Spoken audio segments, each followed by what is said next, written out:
अष्टादश प्रवासी भारतीय दिवस भुवनेश्वर में आसंता काली 10 तारिख पर्यंत 3 दिन धरी महासमारोह अनुष्ठित होगा जाउछि। विश्वर कोण अनुकोण रहुथिबा भारतीय ओडिशा आसुछन्ति। ओडिशार समृद्ध कला संस्कृति ऐतिह्य को विश्व दरबार में पहुंचाइबा पई प्रवासी भारतीय दिवस एक प्रकृष्ट अवसर।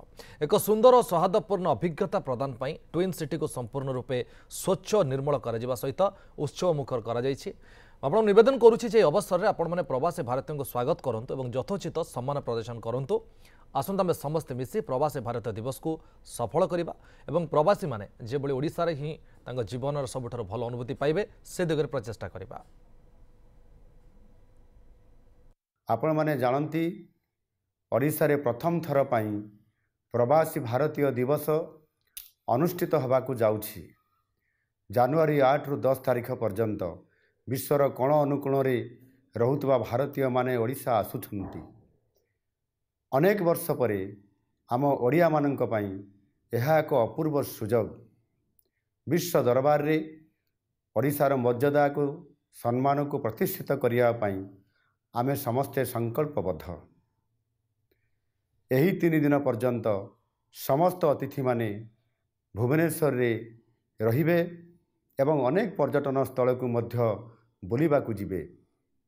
तेणु मु आपण मानकू निवेदन करूछि आपण माने एही समय रे आमर प्रवासी अतिथि माननकू स्वागत करंतु और यथोचित सम्मान प्रदर्शन करंतु। सेमाने जेपरि अनुभव करिवे जे सारा ओडिशा समानकू स्वागत करिया पई प्रस्तुत रहिछि।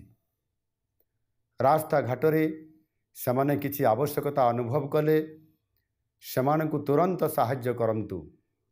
सेमानकू एपरि सुंदर व्यवहार करंतु जेपरि सेमाने अनुभव करिवे जे सेमाने प्रकृत रे निज जन्म माटी रे निज देश रही अछंती। एही समय रे आमर रास्ता घाट परिष्कार रखिबा मध्य आमर दायित्व। आमर संस्कृति हेउछि वसुधैव कुटुंबकम। सारा विश्व को आमे परिवार भली देखु। प्रवासी माने तो सहजरे आम निजर। आसंतु आमे समस्ते मिसी प्रवासी भारतीय दिवस को सफल करिबा। प्रवासी भाई भौणी माने तांको जीवनर सबुठारु भल अनुभूति पाइबे से दिगरे प्रचेष्टा करिबा। वंदे उत्कल जननी भारत माता की जय।